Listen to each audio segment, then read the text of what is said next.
Hello friends, তোমরা সবাই কেমন আছো? আশা করছি ভালোই আছো। আমি আবার চলে এলাম কিউট বাবিন অ্যান্ড মাম্মাস ওয়ার্ল্ড থেকে নতুন একটি ভিডিওর সাথে।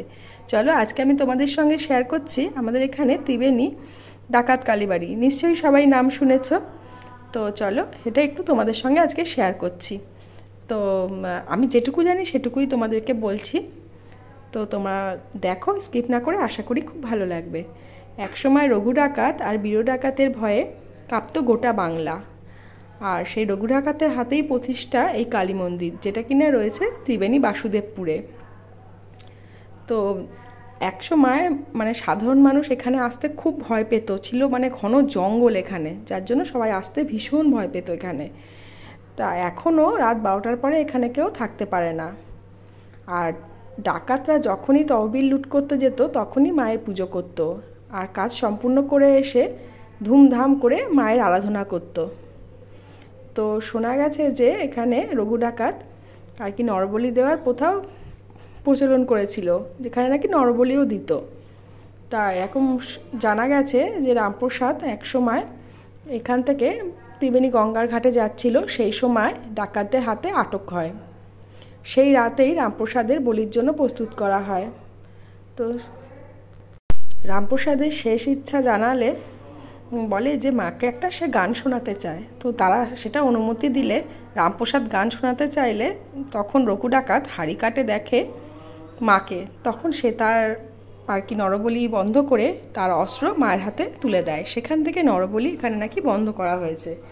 তা এখনও নাকি পশু বলি আর ল্যাটা মাছ পোড়া প্রচলিত আছে। তো আজকের ভিডিওটা তোমরা দেখো, আশা করি ভীষণ ভালো লাগবে। আর যদি ভালো লেগে থাকে তাহলে অতি অবশ্যই আমার চ্যানেলটা একটু সাবস্ক্রাইব করে দিও, লাইক করো, শেয়ার করো, কমেন্ট করতে ভুলো না। তো দেখো, এটা হচ্ছে শিব মন্দিরটা আর কি। দেখো কতটা সুন্দর, শুধু দেখতে থাকো। আর ওই দেখো, ওটা হচ্ছে মনসা গাছ, মনসা মন্দির, ওখানে মনসা ঠাকুর পুজো হয়।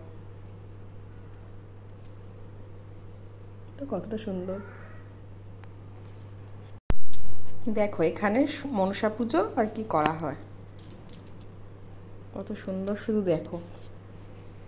তোমরা যারা এরকম ত্রিবেণীর কাছাকাছি থাকো তারা কিন্তু এসে ঘুরে যেতে পারো, কারণ এটা এই মন্দিরটা আমাদের এখানে ভীষণ নামকরা একটা মন্দির। আর প্রতিদিন মায়ের আরাধনা হয় এখনও, খুব ভালো লাগবে। কিন্তু এখন যদি তোমরা কেউ আসো, এখন কিন্তু আসলে খুব একটা ভালো লাগবে না। তার কারণ কি জানো?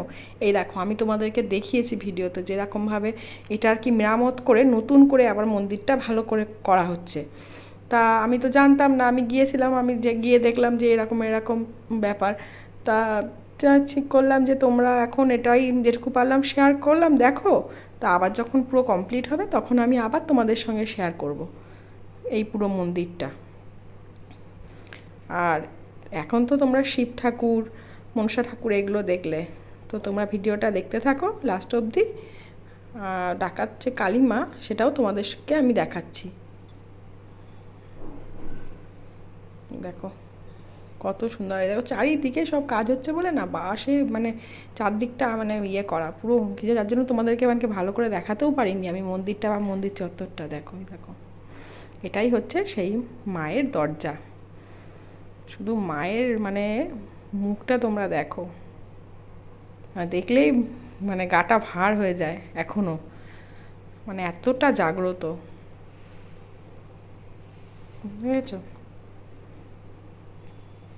পুজোর জন্য ওখানে ফুল রাখা রয়েছে, তখনও ব্রাহ্মণ আসেনি, আমি অনেকটা সকালে গিয়েছিলাম। তো যেটুকু পারলাম আমি সেটুকু তোমাদের সঙ্গে শেয়ার করলাম। তো তোমরা ভিডিওটা দেখো স্কিপ না করে, আশা করি খুব ভালো লাগবে। আর যদি ভালো লেগে থাকে তাহলে আমার চ্যানেলটা একটু সাবস্ক্রাইব করে এগিয়ে নিয়ে যাওয়ার জন্য সাহায্য করো। আজকের মতো আসলাম, সবাই ভালো থেকো, সাবধানে থেকো, টাটা।